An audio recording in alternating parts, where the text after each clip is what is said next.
This is Anaheim, California, a city of theme parks, sunny streets and endless summers. Yet beneath its cheerful facade, amidst motels, quiet parks and industrial backstreets, lurked an unassuming predator whose crimes would leave deep scars in the community's memory. Stephen Dean Gordon, a man who personified a chilling blend of banality and brutality. Born on February 3, 1969, Gordon's upbringing in modest neighborhoods around Los Angeles was characterized by isolation and economic struggle. Health issues further ostracized him, creating a solitary figure whose quiet demeanor masked deep disturbances. Gordon graduated high school in 1988 and secured employment at Disneyland, where he blended into the scenery as a maintenance worker, unremarkable and unnoticed. Yet beneath this seemingly average life lay a troubled mind. His criminal journey first surfaced dramatically in 1992 when Gordon was charged and convicted of molesting a young relative, an act that revealed sinister impulses hiding behind his quiet exterior. Despite attempting to recant his admission, he spent 15 months behind bars, a relatively brief sentence for the gravity of the offense. Upon release, Gordon projected the image of rehabilitation. He married and fathered a daughter named Kayla, briefly cultivating the facade of a stable family man. Yet behind closed doors, turmoil brewed. Domestic conflict escalated alongside financial hardships. By August 2001, his domestic violence reached a horrific climax when Gordon kidnapped his estranged wife and daughter at gunpoint, attempting to flee to Nevada. Captured and sentenced to 10 years, he emerged from incarceration in 2010 more hardened and manipulative.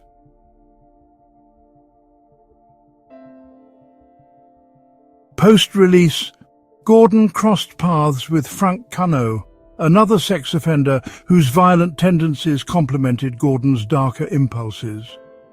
Both wore court-mandated GPS tracking bracelets designed to monitor their movements, a measure tragically ineffective in curtailing their violent actions.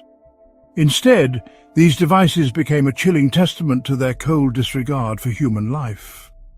From October 2013 to March 2014, Gordon and Cano transformed the streets of Anaheim and Santa Ana into hunting grounds.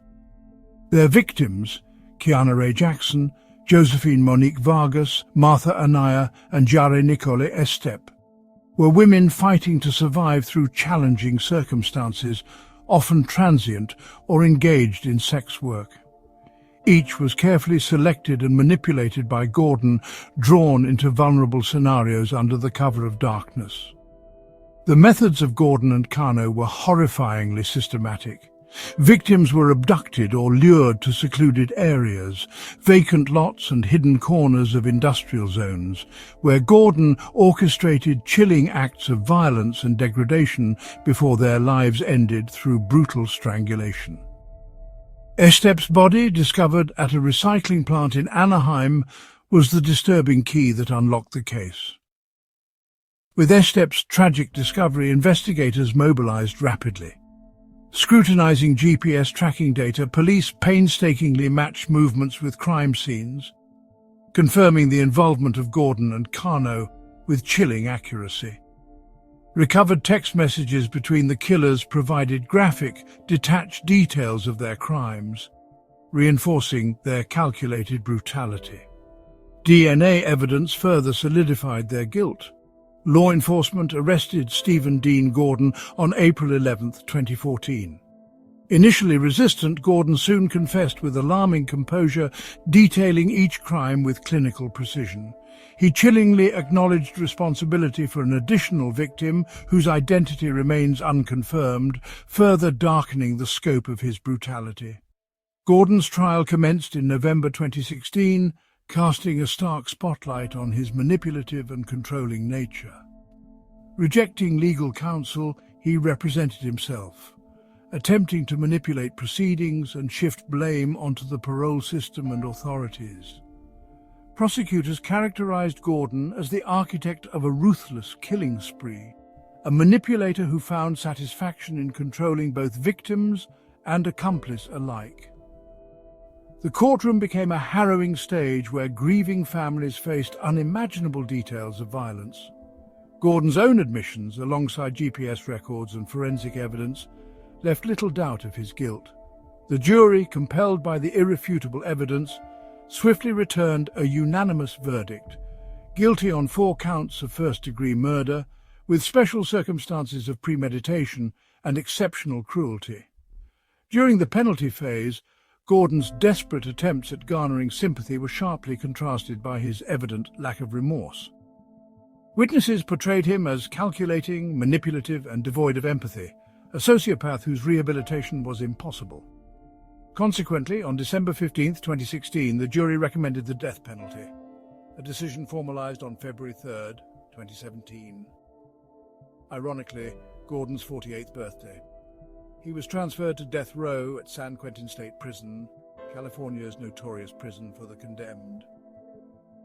Frank Cano, choosing to avoid trial, pleaded guilty and received a life sentence without parole, yet Gordon's fate was sealed differently. Death row became his final residence, a grim symbol of society's most severe condemnation. The chilling aftermath of Gordon's spree reverberated throughout California, exposing glaring vulnerabilities within parole monitoring and oversight of sex offenders.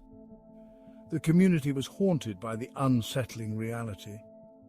A serial predator managed to commit atrocities unchecked for months, despite active GPS monitoring.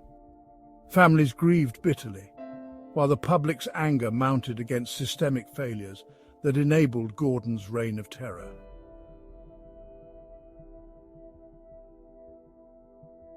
Today, Stephen Dean Gordon remains confined to death row, embodying the dark limits of human cruelty.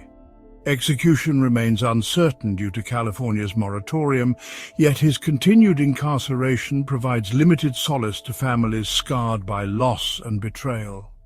The memories of his victims endure, stark reminders of innocence brutally extinguished.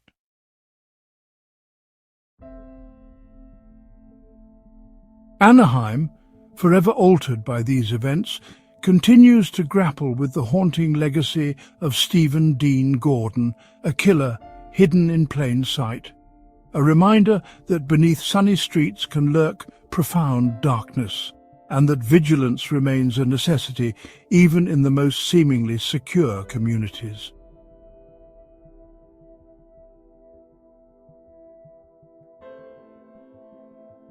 If you found today's case compelling, please give it a like, subscribe for more weekly true crime stories, and share it with a friend.